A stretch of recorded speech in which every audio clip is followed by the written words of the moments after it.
the secret is we're re-educating ourselves on how to be social. We're acknowledging that work from home and the pandemic has kept us in isolation. And now we're stepping outside of our houses and re educating ourselves on how to be social, how to talk to people, how to communicate effectively, how to have more camaraderie amongst colleagues or coworkers or friends. And that's the big dirty secret.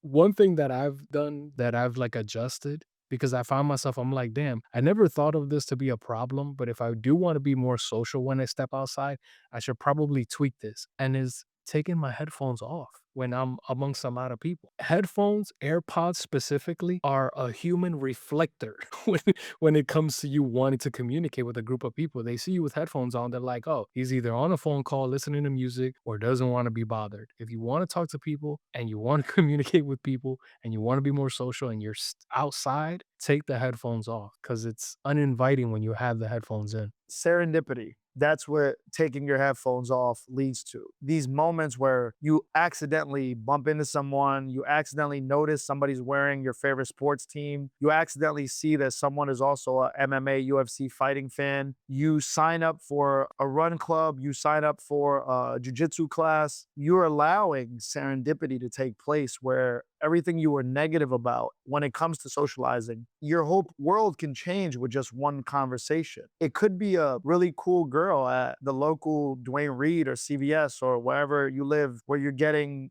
deodorant and some snacks. Yeah, you can order that on Amazon and have it delivered to you at no cost. Or you can get up, go outside, comb your hair a little bit, and go to the bodega, or go to the grocery store, or go to, yeah, Dwayne Reed or CVS. And who knows, you might spark a conversation. And I think what you're saying, Rich, is taking your headphones off is just a signal to the rest of the world, like, hey, I'm outside, I'm observing, I'm enjoying. Don't be a fucking weirdo. Don't be staring at everybody. But like, I'm plugged into reality. I'm not physically outside, but I'm inside of my phone that's in my pocket. It's a fuck you to any opportunity of socializing with anybody outside of your screen friends, your artificial friends that are in your pocket. When you take your headphones off, it's a metaphor and a signal to the rest of the world. Hey, I'm touching grass and I'm a part of what's going on here. Remember, I started the episode by using a phrase that I'm seeing a lot more in the marketing world. They are telling us, marketers, hey, IRL is the new luxury. Let's pivot away from digital advertising and let's create activations where people can go because they desire this so much. It is the vegetable to the highly sugared diet of most of these young people. If you could put a program together that allows them to go outside and meet with like-minded people, your program will succeed because they need it so much. That's not irony, Rich. That's research. There is appetite for people that need human connection, need IRL, in real life connection, and they're not getting it. And I love how you frame that. The first signal to the world should be, I'm taking my AirPods off, I'm putting them in my pocket. I'm going to go about my day hoping to,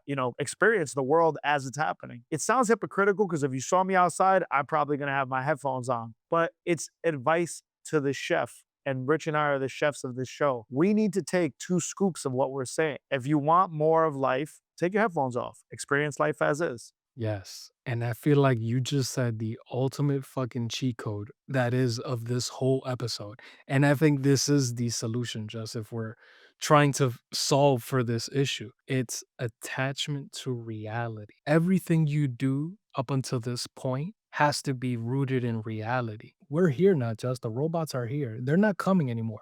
They are here.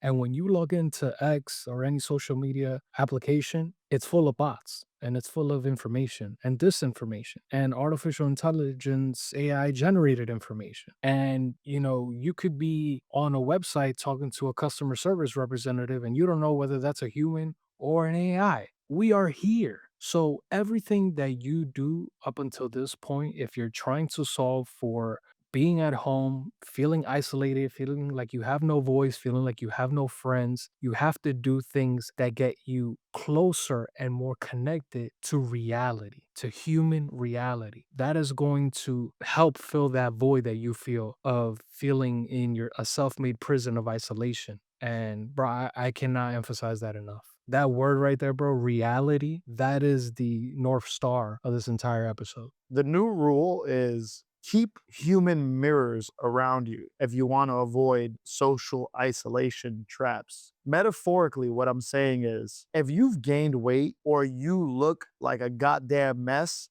you would never know if you didn't have any mirrors in your house. Because you can go about your day thinking you know what you look like. But if you don't have any reflection of what you actually look like, you're going to figure it out when it's too late. Going out into the world and experiencing the friction of other people, friends, family, coworkers in real life, those are mirrors. The resistance of the world and the teasing and the joking and people being like, oh shit, you got a stain on your shirt, or damn, you gained a lot of weight. Those are mirrors being held up to you by other people that help you course correct and make sure you don't go too far in a direction that is delusion. And when you isolate yourself, you're in this infinite loop of delusion because you're constantly just living a frictionless life where you're absorbing content that agrees with you. You're not speaking to anyone. You don't even know if what you're saying is relevant or funny or cool or interesting. You're just in a vacuum all day. So I think the mirror of life is reality.